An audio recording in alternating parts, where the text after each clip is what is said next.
Si tu m'as donné ta vie, je te donne la mienne.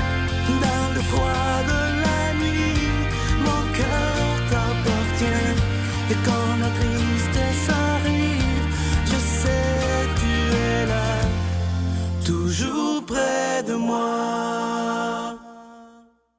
Bon vendredi, bienvenue à votre émission de la Victoire de l'amour. Je vais vous souhaiter tout d'abord un très, très joyeux Noël.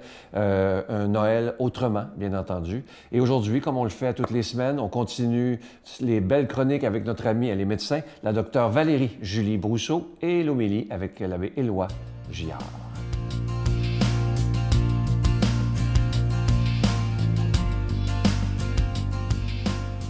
Bonjour, ici Dr Valérie Julie Brousseau avec la chronique Nomade du désert.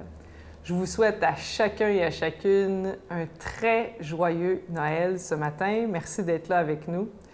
On vit un Noël d'exode, on vit un Noël qui est plein de la présence de Jésus qui lui aussi est né dans un exode. Il est né dans un endroit où il était en chemin, qui n'était pas chez lui, qui était imprévu, qui était complètement bouleversant pour ses parents, dans une fragilité qui est toute simple et qui venait remettre en question un peu même qui il était. En ce jour de Noël, nous avons à réfléchir sur comment nous accueillons le Verbe fait chair. Est-ce que le Verbe fait chair, c'est un petit bébé qui est né dans une crèche il y a 2000 ans, ou est-ce que c'est quelque chose qui vient prendre chair dans ma vie? Nous avons probablement été à la messe de minuit hier ou pensons y aller aujourd'hui, ou peut-être que ce n'est pas possible pour vous. Peu importe, la question est toujours la même, c'est que si nous célébrons Noël et nous célébrons Dieu qui se fait homme, qui se fait chair, nous le célébrons à l'Eucharistie, nous avons à le célébrer d'abord et avant tout dans notre vie. La parole Dieu se fait chair aujourd'hui, non pas pour être juste une fois dans l'histoire pendant 33 ans présent avec nous et présent pour nos frères et sœurs. Elle se fait présent aujourd'hui à Noël à l'intérieur de nos fragilités, à l'intérieur de notre quotidien. Il s'agit donc de prendre sur nous cette parole de Dieu, le Verbe s'est fait chair, pour nous-mêmes devenir la matière, nous-mêmes lui fournir l'espace, nous-mêmes lui fournir le temps pour qu'il puisse vraiment se manifester pas seulement dans un pain que je recueille au creux de ma main, mais dans le pain de mes travaux de tous les jours, dans le pain de mes joies, dans le pain de mes souffrances, dans le pain de mes échanges avec ceux et celles qui m'entourent, avec ces étrangers que je rencontre, auxquels je souris.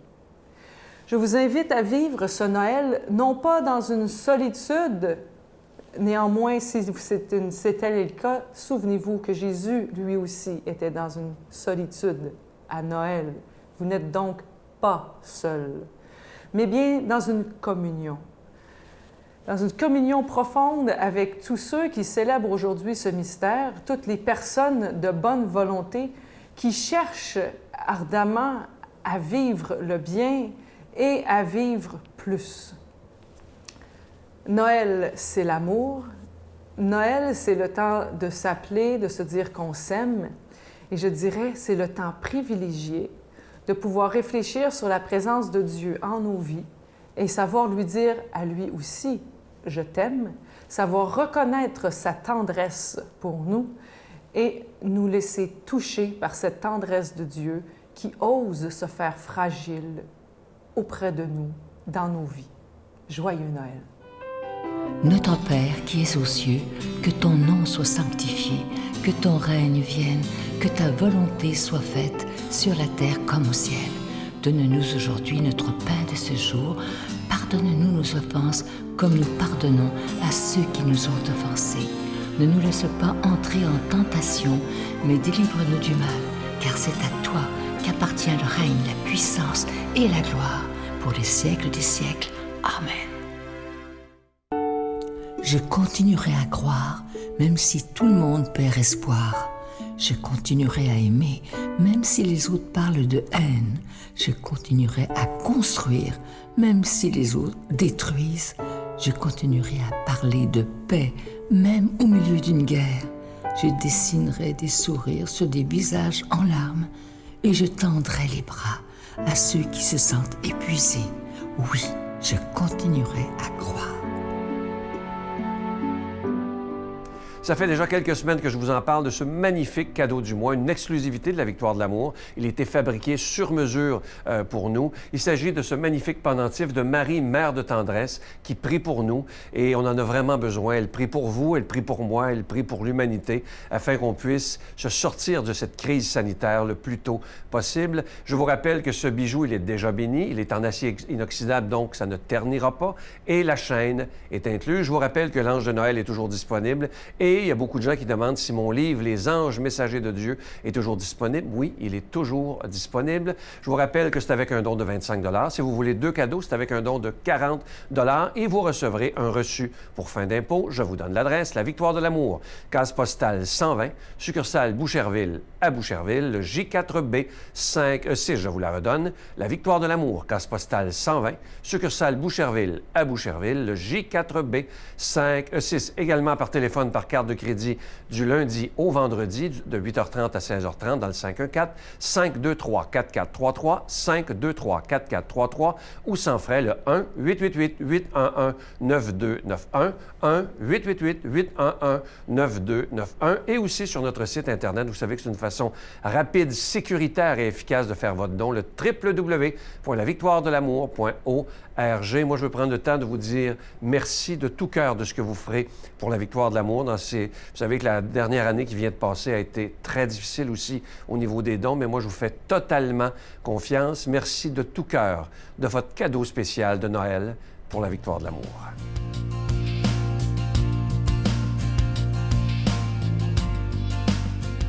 Mon Dieu, donnez-moi la sérénité d'accepter les choses que je ne peux changer, le courage de changer les choses que je peux et la sagesse d'en connaître la différence. Amen.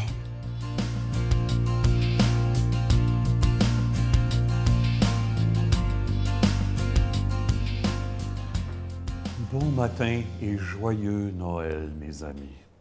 Oh, joyeux, peut-être qu'on n'a pas les conditions cette année pour le souhaiter autant que d'habitude. Et pourtant, c'est partie remise, on aura l'occasion de se reprendre pour fêter, bien sûr, si on ne peut pas le faire comme on souhaiterait. Mais et pourtant, l'Évangile nous dit qu'on a quelque chose d'essentiel à porter à notre monde, nous les chrétiens, à cause de Noël, et à partager aujourd'hui. On va réfléchir dans ce sens-là, si vous voulez bien. On est dans l'Évangile selon Luc, c'est l'Évangile de la Nativité. En ces jours-là parut un édit de l'empereur Auguste, ordonnant de recenser toute la terre. Ce premier recensement eut lieu lorsque Quirinius était gouverneur de Syrie, et chacun allait se faire inscrire dans sa ville d'origine. Joseph, lui aussi, quitta la ville de Nazareth en Galilée pour monter en Judée, à la ville de David appelée Bethléem, car il était de la maison et de la descendance de David. Il venait se faire inscrire avec Marie, son épouse, qui était enceinte. Or, pendant qu'ils étaient là, arrivèrent les jours où elle devait enfanter. Et elle mit au monde son fils premier-né. Elle l'emmaillota et le coucha dans une mangeoire, car il n'y avait pas de place pour eux dans la salle commune. Dans les environs se trouvaient des bergers qui passaient la nuit dans les champs pour garder leurs troupeaux. L'ange du Seigneur s'approcha, et la gloire du Seigneur les enveloppa de sa lumière. Ils furent saisis d'une grande crainte, mais l'ange leur dit, « Ne craignez pas, car voici que je viens vous annoncer une bonne nouvelle, une grande joie pour tout le peuple. Aujourd'hui, vous est né un sauveur dans la ville de David. Il est le Messie, le Seigneur. Et voilà le signe qui vous est donné. Vous trouverez un nouveau-né, emmailloté et couché dans une mangeoire. » Et soudain, il y eut avec l'ange une troupe céleste innombrable qui louait Dieu en disant « Gloire à Dieu au plus haut des cieux et paix sur la terre aux humains qui l'aiment. »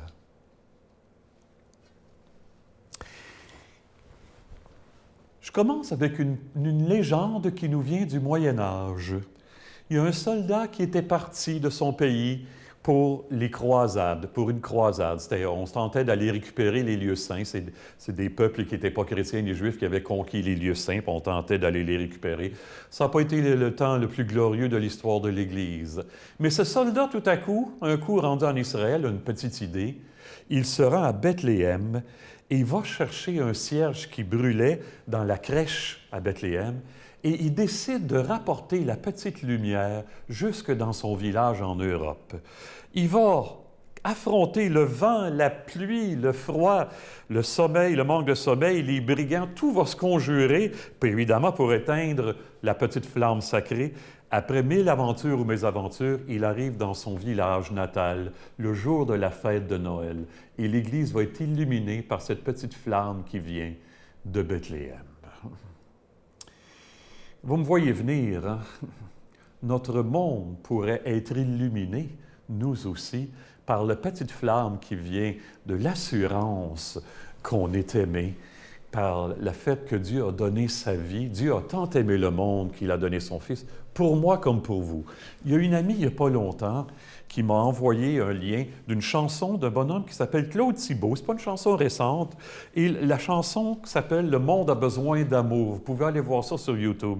Ça dit ceci: « Le monde a besoin d'amour. C'est cruellement urgent. Le monde a besoin d'amour bien plus que d'argent. Le monde a besoin de tendresse pour sécher ses larmes. Le monde a besoin de tendresse pour faire taire ses drames. » Dieu a tant aimé le monde, notre monde, qu'il m'a donné son Fils, qu'il est venu pour moi, il est venu pour toi. Ça, c'est la paix. Puis il m'a sauvé, il a donné un sens définitif à ma vie. Ça, c'est la petite flamme que notre monde a tant besoin de sentir chez nous, les chrétiens, que ça a changé ma vie, cet événement-là, et que je suis prêt à tout faire pour protéger cette petite flamme-là, surtout en ce matin de Noël, que j'ai plaisir à la partager avec les gens que j'aime. Je vais les appeler si je ne peux pas les voir, ou je vais aller sur Zoom, on va organiser quelque chose, peu importe. Mais on va tout faire pour se dire, ouais, l'amour est venu et il nous a sauvés. Il est capable d'inventer quelque chose de neuf à partir de toutes les situations. Et en quelque part, mes amis, est-ce que c'est pas vrai que la fête de Noël vient nous redire chaque année que seul l'amour qu'on peut accueillir nous met vraiment au monde, nous sauve?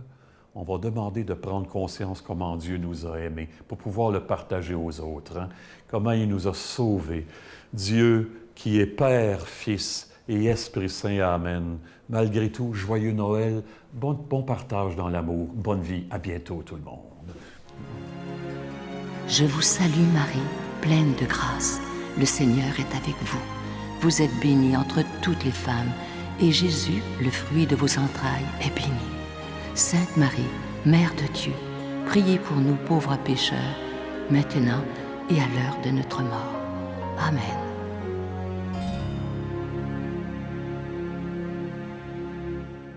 En cette journée de Noël, je veux encore une fois vous souhaiter la plus belle des journées. Aujourd'hui, c'est une journée lumineuse, une journée pleine de lumière. Et malgré ce qu'on vit présentement, je veux vous souhaiter la plus belle des journées. Et prenons le temps de se dire des beaux « je t'aime », de se pardonner. Et oublions les défauts des autres. On a déjà assez de problèmes comme ça. Prenons le temps de se dire des « je t'aime ». Je pense que c'est le plus important aujourd'hui. Et quand on aime et quand on sait qu'on est aimé, la vie, elle est plus belle malgré tout, malgré les épreuves qu'on peut vivre. La vie, moi je continue de dire que la vie, elle est magnifique et elle vaut la peine d'être vécue. Je vous souhaite la plus belle des journées et du fond du cœur, joyeux Noël. Fait que les moments qu'on rentre avec l'infirmière ou des fois que je rentre avec eux, bien, ces moments-là, c'est des moments privilégiés en même temps à vivre avec la personne parce que tu es là pour donner la petite lumière, la petite chandelle qui brille pour dire « Hey, je suis avec vous, on veille sur vous ».